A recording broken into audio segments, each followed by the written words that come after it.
derby, sir, ngayon, first, second lap na natin, ano yung sistema niyo, sir, sa derby? Mula first lap hanggang... Ay, sa derby, ang inagawa ko ngayon, kung ano yung bigay ko nung huling kargahan sa training, yun na hanggang dulo. Kasi anong nangyari kasi sa akin dyan, ay mga na-experience ko, gusto mong mapabilis yung uwi, dagdag, karga ka ng gamot. Naku, lalong wala, sunog. Kaya mas maganda kung ano na lang yung sa umpisa, yun naman payo. Kasi iba-iba rin naman yung diskarte ng iba eh. Pero yun talaga yung nasubukan ko kung ano yung umpisa. Huwag ka na magapalit. Kung kahit pa lumayo na yan, yun na rin lang ang ibigay mo kung ano yung naumpisa mo na maganda naman yung uwi, maganda yung resulta. Ba't kailangan mo pa magpalit? Pero sa gamot, sir, may marirecommend ka ba? O idea lang din sa iyo? May kakaiba ka bang gamot na binibigay? Wala, ano rin lang ang gamit ko, yung basic na gamit din nila. Yung pag derby na, yung honey aid or B-pollen. Tapos yung Super B12, yun lang din lang gamit ko eh. Ano yung pag ikakarga mo na, sir? Nagtanggal nga ako ng ideal ngayon eh. Hindi ka ngayon. Kahit yung baka magalit sa atin. Hindi naman. Victory. Dahil nag-ano ako ngayon, medyo nag-ano ko sa mga herbal. Herbal. Na-try mo herbal talaga. Magastos. Lak ng gastos talaga pag abigin mo ang hilig ng ibon. Pag yung ason din mo ng ason din yung mga ano nila ay talagang ganun din naman nauwi din naman Ay, nag-try ka ngayon parang organic naman. Organic. Tapos dagdag lang ng konting yung safflower saka mani. Bawas konti ng basta mas madami yun. At saka yung carbon na gamit ko yung platinum. Yung platinum pang manok. Pang manok din. Para... Pero yun, sa platinum kasi kulay orange. Minsan hindi tinutuka. Anong diskarte mo doon? Yung basta bago ako mag-aliba, loading ngayong araw na ito. Kinabukasan pa lang, medyo jeta na siya. Para kinabukasan, pag nagbigay ka, tutuka yan. Kaso lang, unahin mo muna yung parang ayaw nilang tukain ka agad. Kasi pag isinabay mo yung doon, yung mani at saka sa flower, iwan yung mo. May iwanan talaga nila yun. Iwanan nila yun. Kaya diskarte rin sa parang mo rin. Kailangan rin nakatutok siya. Oo.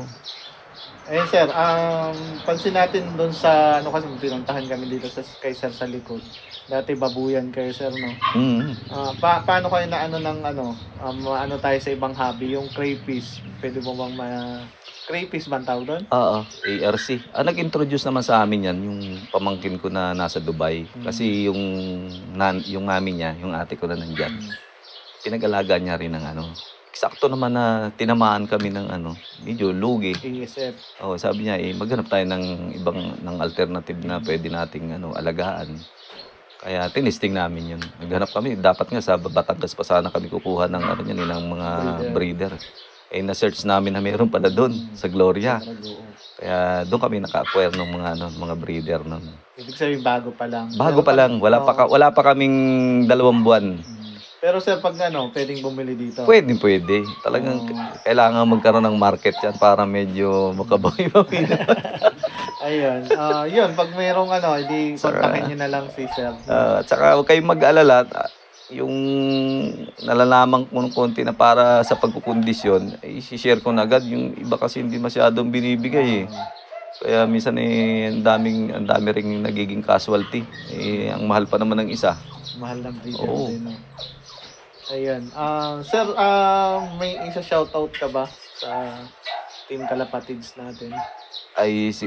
Shoutout sa lahat ng mga kalapatids. Marami sila hindi ko matandaan isa-isa baka magtampo yung iba. Pero ang unang-una talaga dyan sina Paring Darren, si Paring Chris, Lingkaalo. Ang tawag ko dyan nung una ay si Doc. Bakit Doc? Basta magkasakit ang ibon ko. Doon lang ako nasa Sangguni. Sabi ko, pre, Doc, anong magandang ibigay dito? Ganito. Ayun nga, isa pa maganda pag ikay nagkakalapati. Magiging doktor ka at saka albularyo. Hindi ka pwede magkalapati pag hindi ka doktor at albularyo. Kamaro mag-gamot. At saka yung maganda doon, marami ka talaga nagiging kaibigan. Lalo na pag yung nag-champion ka na, medyo sikat-sikat ka. Medyo sikat ng konti, medyo nataas yung value ng ibon mo. Kahit minsan ayaw mong ilabas pag naulukan talagang wala kang magagawa. Shout out kay Paring Jason. Rin yun? Palmero. Si paring Jeff, ang nawala na, hindi na rin nag-ibon, si paring Marco at saka si si Alan, yung mga naunang dinatnang ko diyan eh. Si Raymond ba nagkakalapate? Oo. Pero hindi na siya kagaya ng dati na nag-i-entry ng maramihan. Subok-subok na rin lang siya doon sa siguro mga line na talagang panigurado. Ayun sir, makwento mo lang itong si Alanis. Kasi paano nga sir? Isa. Ayun sir, pakapit nga yan. Ito yung kay sir na bagong-bago kababalik lang ni sir ulit sa sa pag-iibon. Bali ang loop ni sir talaga is sikat ito. Noon pa. Abel's Loop alam niya yan sa mga magkakalapati sa Mindoro. Ayan, ito yung Alanis mo sir. Makwento mo sir, anong kwento nitong ibon na to? Ito yung pang north na ginawang south, diba? Bilang yan yung ibinaling. Yan, yung medyo hindi maganda yung start niyan dahil yan ay nung first lap ay nabutasan. Cut off siya agad? Na-cut off sa MPSI. Parang 657. Tapos, hindi ko pa ito na-clock sa Kasi MSB. Sabay pala ang clocking nito, MSB at saka yung MPSI. Sa MPSI. Actually, hindi sa butas eh. Hindi ko lang na-clock sa MPSI. Dapat maganda sana magiging pwesto niya sa MPSI. Tapos, nung first lap, kaya ganyan lang speed niya. Nung umuwi siya, wasak yung isa niyang mata dahil nung bago ko i-load, may natubo siya kanyang bulutong. Yun, siguro tinusik sa kulungan. Si Alanis. Bakit Alanis, sir? Ay, ipinangalan ko na lang doon sa anak ko. Dahil yun eh. Hen ba to? Hen yan. Alanis. Ito yung nakaraan lang na race. Nakaraan lang. Pang ilan to, sir? 5th and 4th. At saka siya sa young bird category. Malaki pa rin ang nakuha nito di ba? Oo. 4th sa MPSI bakbakan. 7th place banded. Magkano nakuha nito, sir? Lahat. Parang inabot din ng nasa kulang-kulang na 40 din eh. Nung matotal ko eh. Laki din Ayun nga ako naman pag nananalo yung napanalunan ko. Sulit ko agad sa misis ko. Meron napupuntahan. Gaya nito. Tiles nito. Pinampa-tiles namin yung naipon ko dyan. Yun namang unang mga napanalunan ko noon, yung mga nauna-una pang mga karera. Bumili ako ng rep. Binili ko yung nung nagpanggasin ng champion ako, binilang ko ng rep.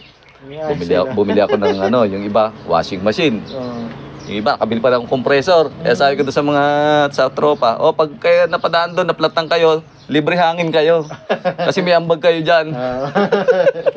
May compressor. Sir, nung dati pa, ilan yung nagpa-champion mo? May natatandaan ka bang pinaka-memorable na race mo? Bukod dito kay Alanis. Yung nung nagpangasinan. Hindi ko akalain na magcha-champion yung ibon na yun dahil nung...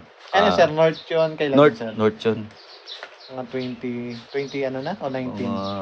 Siguro 2017 pa yun. Bago nag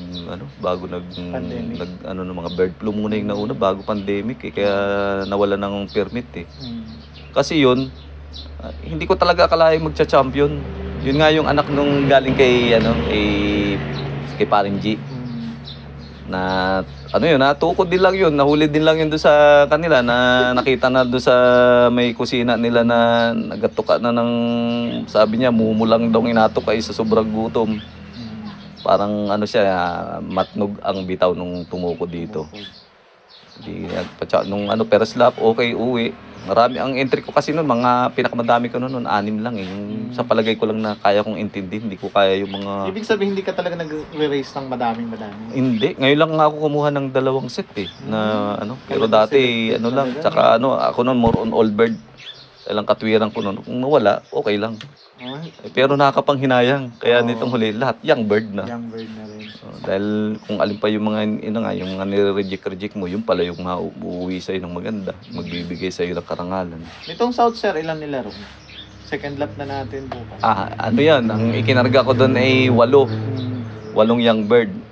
Bali 7, pawalo yung ikinarga ko ulit si Alanis. Dahil sabihin, nakakarga ulit. Nakakarga ngayon yan. Maganda uwi niya nung first lap. Nasa 1,000 pa rin ang speed niya. Anong line nito, sir? doon pa rin, nung sinunsun ko yung pedigree niya, palahi pa rin ng mga Vandenbroek at Coulson ko. Doon pa rin. Yun talagang pinaka. Yun talaga.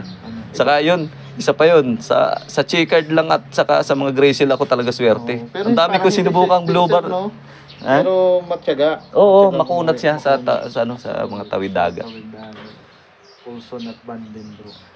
Ano yan, yung dumadating yan dito, hindi pa kagad bumababa. Yun ang bisyo niyan, ikot pa ng ikot. Ikot ng ikot. Mm. Ayun sir, salamat sa pag-invite. Hopefully, nag-champion ka ngayon South, may part. Okay, sana naman. Bali itong video na to, medyo mahaba. Lalagyan natin ng mga part, abangan nyo. Yung mga ibang sekreto pa ni sir sa sunod nating video pag nag-champion ulit si sir. Yan, salamat sir sa pag-welcome sa amin at sa pag-chat ko. Isang beses ko lang chinat si sir, nagalangan nung una. Sabi ko, idol ko na talaga si sir noon pa kasi 2015 ako nagsimula. Sila yung nakikita ko sa result sa race na yung pangalan na Abelski. No, nabanggit ni Ian na pinsan daw niya. Sabi ko, pwede ko kayong chat nyo, nagdadalawang isip pa ako. Ayun, hopefully pumayag si sir na ma-interview ngayon. And sana by next ulit is ma-interview ko ulit si sir. Thank you po ulit. Thank you. At kayo nakarating dito sa amin. Thank you so much. Okay.